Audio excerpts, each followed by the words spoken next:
안녕하세요. 이호선입니다. 오늘은 제가 진료실에서 환자들에게도 잘 안 하던 이야기를 하나 하려고 합니다. 저도 60대 들어서 가장 당황스러웠던 게 뭔지 아시나요? 바로 새벽에 화장실 가려고 눈이 떠지는 거였습니다.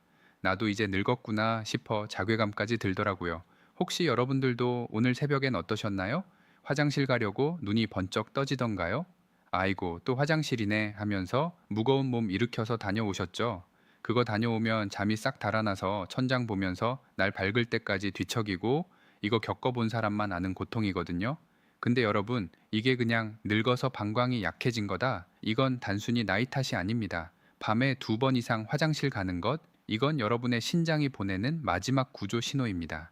서울대병원 심혈관 센터가 무려 15년간 수만 명을 추적 연구한 데이터인데요. 밤에 화장실 때문에 2번 이상 깨는 분들 심근경색 위험이 1.8배나 높았습니다. 뇌졸중 위험은 무려 2배가 넘어요. 아니, 이호선 선생님, 오줌 마려운 게 심장이랑 무슨 상관이에요? 이렇게 물으실 수 있죠. 상관이 아주 깊습니다. 우리 심장이랑 뇌는 밤에 쉬어야 하는데 여러분, 심장이 밤새 일을 시키니까 엔진이 과부하 걸려서 터지기 일보 직전인 거죠. 근데 더 충격적인 게 뭔지 아세요? 이 문제의 원인이 여러분이 잠들기 전에 무심코 하는 습관 하나 때문이라는 겁니다. 그동안 몸에 좋다고 챙겨 드셨던 거 혹은 습관적으로 했던 그 행동 하나가 여러분의 밤잠을 다 갉아먹고 있었던 거예요. 오늘 제가 이 강의실에서 그 습관이 뭔지 아주 낱낱이 파헤쳐 드리고 돈 한 푼 안 들이고 부엌 찬장에 있는 딱 한 스푼으로 오늘 밤부터 바로 화장실 횟수 줄이는 비결 그거 전부 다 공개해 드릴 겁니다. 실제로 제 환자분 중에 김동옥님은 밤에 4번씩 깨서 화장실 가던 분인데 이 방법 딱 2주 하시고 나서 지금은 한 번도 안 깨고 푹 주무십니다. 아침에 일어났을 때 개운함이 다르다면서 제 손을 잡고 우시더라고요. 여러분도 오늘 이 영상 끝까지 보시면 내일 아침 얼굴 붓기 싹 빠진 채로 아주 가벼운 아침 맞이하실 수 있을 겁니다. 자, 본격적으로 들어가기 전에 우리 출석 체크 한번 해볼까요? 지금 이 영상 어디서 보고 계세요? 침대에 누워 계신가요? 아니면 소파? 그리고 어제 새벽엔 몇 번이나 깨셨는지 댓글로 지역이랑 숫자만 딱 남겨주세요. 수원 사는데 2번 깼어요. 이런 식으로요. 여러분이 남겨주시는 그 댓글 하나하나가 제가 이 강의를 더 열심히 준비하게 만드는 아주 큰 힘이 됩니다. 아, 그리고 아직 좋아요 안 누르신 분들, 이게 공짜로 보는 최고의 건강보험인 거 아시죠? 지금 바로 한 번씩 꾹 눌러주세요. 자, 그럼 이제부터 여러분의 신장을 살리고 밤새 골아 떨어지게 만드는 그 놀라운 비밀 지금 바로 시작해 보겠습니다. 자, 이제 첫 번째 원인부터 들어가 볼게요. 이게 사실 제일 중요해요.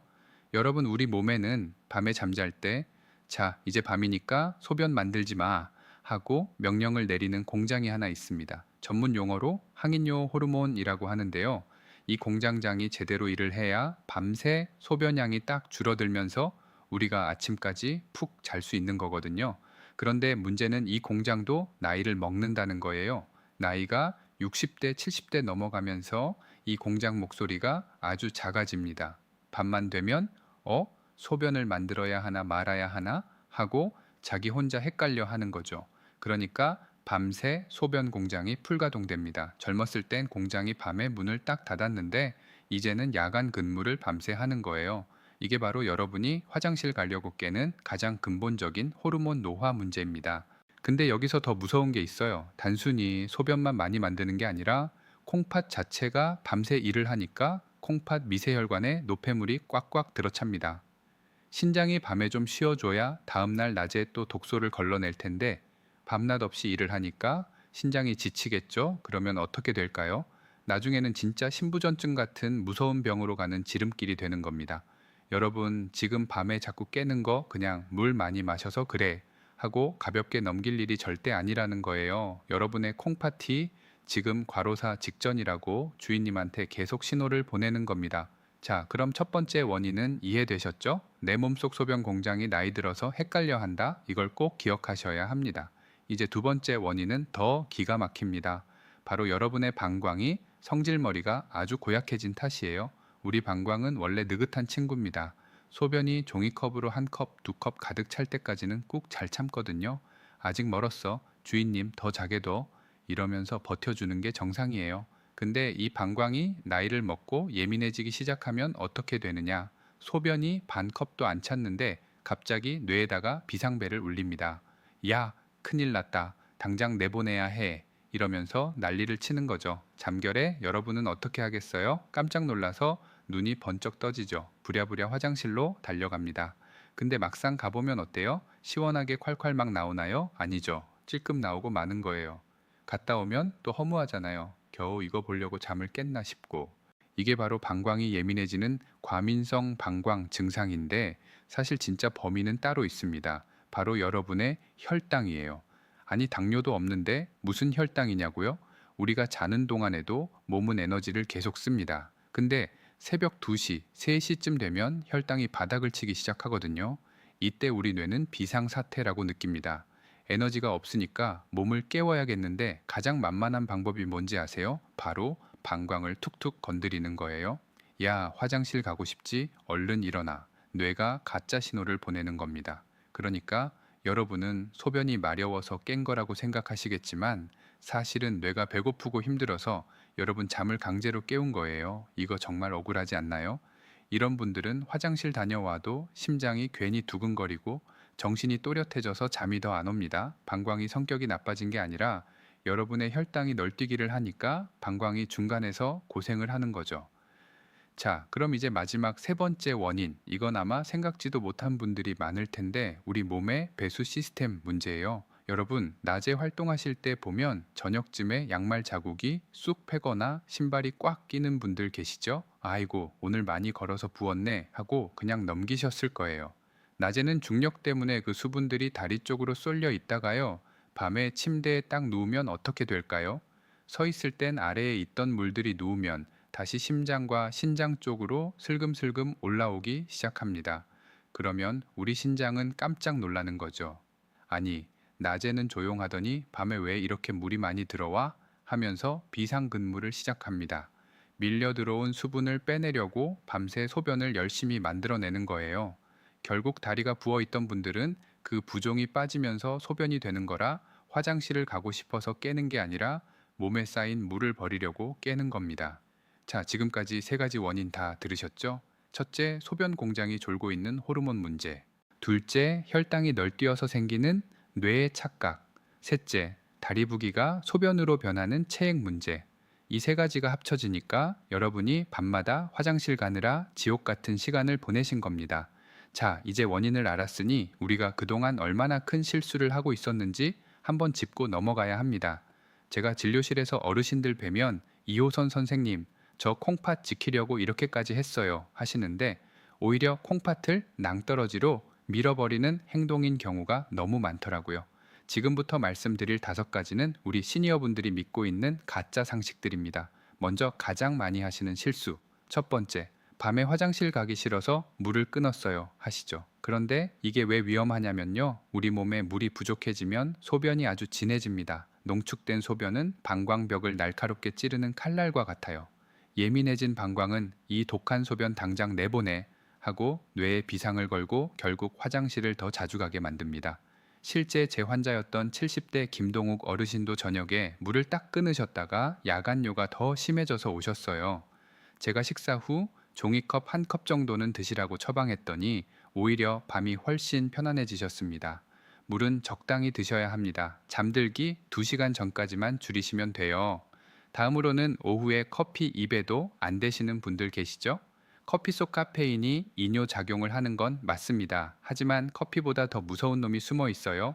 바로 저녁에 드시는 술 한 잔입니다. 잠이 안 와서 반주로 소주 한 잔 했어 하시는 분들, 이게 신장을 망가뜨리는 주범입니다. 본인은 안 취했어도 우리 공장은 취해버려요. 그럼 어떻게 되겠어요? 밤새 소변 공장이 미쳐 날뛰는 겁니다. 게다가 알코올은 방광을 직접 자극해서 예민하게 만드니 저녁 술은 밤 소변의 가장 큰 적입니다. 세 번째 실수는요, 팔자 탓을 하는 겁니다. 내 친구들도 다 그래, 늙으면 원래 그런 거야 하고 포기하신 분들 계시죠? 이건 정말 위험한 생각입니다. 나이 들어서 호르몬이 줄어드는 건 자연스러운 현상이지만 그걸 방치하는 건 다른 문제입니다. 같은 70세라도 생활 습관 관리를 잘한 분들은 밤에 한 번도 안 깨고 주무십니다. 관리를 한 분과 안 한 분은 야간뇨 빈도에서 무려 40% 이상 차이가 납니다. 내 팔자가 이렇지 하고 넘기지 마세요. 그 방치가 쌓여서 나중에 심장병, 뇌졸중으로 이어지는 겁니다. 오늘 제 강의 들으시는 여러분은 이제 팔자 탓 대신 습관 탓을 하셔야 합니다. 다음으로 네 번째 실수, 마려운 걸 어떻게 참아 병돼 하시면서 조금만 느낌 오면 바로 가시는 분들 계시죠. 근데 이게 방광을 더 나약하고 예민하게 만드는 지름길입니다. 방광도 근육이고 훈련이 필요해요. 조금 찼다고 바로 비워버리면요, 방광은 나는 요만큼만 차도 비워야 하는구나 하고 기억합니다. 결국 방광 용적이 점점 줄어들어서 나중엔 참으려 해도 못 참는 상태가 돼요. 적당히 참는 연습, 방광 훈련이 필요합니다. 보통 3, 4시간 간격이 적당해요. 마지막으로는 이 모든 걸 약으로 고치려는 분들, 약이 필요한 경우도 분명히 있지만 약안류의 60% 이상은 약 없이 생활 습관만으로 좋아집니다. 약은 증상을 누르는 거지 여러분의 고장난 신장 필터를 고쳐주지는 못해요. 오히려 수면제 같은 약을 함부로 드시면 뇌를 강제로 끄는 거라 낙상 위험만 커집니다. 제가 알려드리는 기적의 한 스푼과 저녁 습관 교정이 그 어떤 비싼 약보다 강력합니다. 약에 의존하기 전에 내 몸의 자연 치유력을 믿어보세요. 자, 여러분, 이 5가지 중에 본인이 어머, 내 이야기네 하시는 게 몇 개나 되시나요? 하나라도 있다면 오늘부터 당장 바꾸셔야 합니다. 그래야 제가 다음에 말씀드릴 기적의 한 스푼 효과를 제대로 보실 수 있거든요. 자, 이제 원인도 알았고 나쁜 습관도 버리기로 약속하셨죠? 그럼 이제 오늘 강의의 꽃, 이 지긋지긋한 야간료를 싹 잡고 찢어지는 신장을 다시 붙여주는 비결 말씀드려야겠죠. 그 황금 같은 정체는 바로 꿀밥입니다. 아니 선생님, 그 흔한 꿀 한 스푼이 어떻게 이 난리난 밤을 해결합니까? 의심 섞인 눈초리로 보실 텐데 지금부터 제가 아주 쉽게 무릎을 탁 치실 정도로 설명해 드릴게요. 꿀이 여러분 몸속에서 하는 일은 크게 3가지 기적이라고 보시면 됩니다. 첫 번째는 여러분의 뇌를 안심시키는 천연 안정제 역할을 합니다. 아까 제가 새벽에 혈당이 떨어지면 뇌가 배고파서 비상을 건다고 했죠. 꿀 속에 들어있는 천연 당분은 장작불처럼 밤새 은은하게 타오릅니다. 그래서 뇌가 잠결에 깜짝 놀라지 않게 에너지 충분하니까 푹 자도 돼 하고 부드럽게 다독여 주는 거예요. 뇌가 편안해지니까 방광에다가 가짜 신호를 보낼 이유가 사라지는 거죠. 두 번째는 여러분의 찢어진 신장 필터를 깨끗하게 닦아주는 수리공 역할입니다. 꿀 속에는 180가지가 넘는 효소와 항산화 성분이 가득 들어 있어요. 이 성분들이 혈관을 타고 콩팥으로 가서 미세한 필터에 낀 녹을 싹 닦아줍니다. 신장이 깨끗해지니까 노폐물을 걸러내는 힘이 다시 좋아지겠죠. 몸에 쌓여있던 부기가 싹 빠지면서 밤에 억지로 수분을 내보낼 필요가 없어지게 만드는 아주 기특한 녀석입니다. 마지막 세 번째는 우리 몸의 브레이크, 부교감 신경을 꽉 잡아줍니다. 나이가 들면 몸이 휴식 모드로 잘 안 바뀐다고 말씀드렸잖아요. 꿀에 들어있는 성분이 우리 몸에 이제 진짜 쉬어도 되는 밤이야 라고 확실한 신호를 전달해 줍니다. 심장 박동은 차분해지고 방광 근육은 부드럽게 이완되면서 억지로 소변을 쥐어짜지 않게 됩니다. 그러니까 눈이 번쩍 떠지는 게 아니라 아침까지 쭉 골아 떨어지게 되는 거예요. 자, 단순히 단 게 아니라 뇌와 신장, 신경계까지 다독여주는 완벽한 조율사라는 거 이제 아시겠죠? 하지만 아무리 좋은 꿀도 어떻게 먹느냐가 효과를 결정합니다. 잘못 먹으면 오히려 독이 될 수도 있거든요. 그럼 이제 오늘 강의 마지막 하이라이트, 효과를 3배 높이는 구체적인 복용법과 절대 하면 안 되는 치명적 실수들까지 아주 자세히 짚어드릴게요. 가장 먼저 확인하셔야 할 건 이게 진짜 버리꽃에서 가져온 천연 꿀인지 아니면 사람이 설탕을 먹여 만든 사양 벌꿀인지입니다. 마트에 가면 싸게 파는 대용량 꿀들 있죠? 그건 대부분 사양 벌꿀일 확률이 높아요. 물론 사양 벌꿀도 법적으로는 꿀이지만 우리가 원하는 그 신장 청소 성분, 항산화 물질은 거의 들어있지 않습니다. 그냥 설탕물을 드시는 거나 다름없어요. 그러니까 조금 비싸더라도 반드시 천연 벌꿀을 선택하셔야 합니다. 제품 뒷면을 보시면 탄소동 위원 소비라는 아주 어려운 말이 써 있을 거예요. 이 숫자가 22.5보다 더 낮은 것, 예를 들어 23, 24 이런 숫자가 써 있는 게 진짜 백이 천연 꿀이라는 증거입니다. 이거 하나만 잘 보셔도 가짜 꿀에 속을 일은 없으실 거예요. 꿀의 종류는 밤꿀, 아카시아 꿀, 자파꿀 크게 상관은 없습니다. 다만 향이 너무 강한 게 싫으시다면 부드러운 아카시아 꿀이 좋고요. 나는 조금 써도 약 효과가 강한 게 좋다 하시면 미네랄이 풍부한 밤꿀을 추천드립니다. 자, 꿀을 잘 고르셨다면 이제 효과를 3배 높이는 황금 복용법 들어갑니다. 이거 진짜 중요하니까 잘 들어보셔요. 가장 질문이 많은 게 이 시간대입니다. 우리가 잠자리에 누워서 뇌가 수면의 단계로 진입하는데 평균적으로 20분에서 30분이 걸립니다. 우리가 꿀을 먹으면 이 천연 당분이 혈관을 타고 뇌로 가서 자, 이제 비상벨 꺼도 돼 하고 신호를 주는데 딱 그 정도 시간이 걸리거든요. 너무 일찍 먹으면 정작 자야 할 새벽에 효과가 떨어지고 너무 늦게 먹으면 소화시키느라 뇌가 못 쉽니다. 꿀을 드시는 시간은 잠들기 딱 30분에서 40분 전 알람 맞춰놓고 드시는 게 제일 좋습니다. 그럼 얼마나 먹어야 할까요? 양은 무조건 딱 한 스푼입니다. 많이 먹는다고 좋은 게 아니에요. 우리 몸이 밤새 혈당을 유지하고 신경을 안정시키는 데는 티스푼으로 한 숟가락 약 9개면 충분합니다. 욕심내서 드시면 오히려 소화가 안 돼서 잠을 더 설치는 거 잊지 마세요. 꿀은 그냥 떠서 드시라고 했죠. 목매는데 물 한 잔 마시면 안 돼요? 하시는데 여기엔 2가지 과학적인 이유가 숨어 있어요. 첫째는 농도의 문제입니다. 꿀을 그냥 드시면 우리 혀 밑에 있는 혈관을 통해 뇌로 가는 직행열차를 타게 됩니다. 흡수가 훨씬 빨라요. 둘째는 당연히 소변량 때문입니다. 꿀 먹으려고 물을 한 컵 다 마셔버리면 어떻게 되겠어요? 그 물 빼내느라 콩파티 또 밤샘 근무를 시작합니다. 입안에서 침으로 꿀을 천천히 녹여 드시면 위장 자극도 없고 뇌에 가장 빠르게 전달됩니다. 이게 의사들이 말하는 최고의 설화 흡수 원리예요. 그러니 결론은 뭐냐? 물 없이 그냥 드시는 게 제일 좋습니다. 이호선 선생님, 저는 당뇨가 있어서 꿀 먹기가 겁나는데요. 자, 당뇨 있는 분들은 당연히 걱정되시죠? 제 지난 강의 영상 댓글에도 보니까 생각보다 당뇨 환자분들이 꽤 많으시더라고요. 혈당 조절이 너무 안 되는 분들은 꿀 대신 아몬드 7개 드세요. 왜 하필 7개냐고요? 아몬드 7개에는 약 50mg의 마그네슘이 들어있어요. 이게 천연 근육 이완제 역할을 합니다. 방광의 예민한 근육을 부드럽게 풀어줘서 소변 참는 힘을 길러줘요. 게다가 아몬드의 착한 지방은 밤새 혈당을 아주 일정하게 유지해줍니다. 당뇨가 있다면 꿀 욕심내지 마시고 자기 전 아몬드 7알을 꼭꼭 씹어 드세요. 그리고 아마 이 강의를 보시는 분들 중에는 이미 신장 수치가 안 좋은 분들도 계실 거예요. 이런 분들은 정말 주의하셔야 합니다. 신장이 이미 많이 지친 분들은 꿀의 칼륨 성분조차 부담이 될 수 있거든요.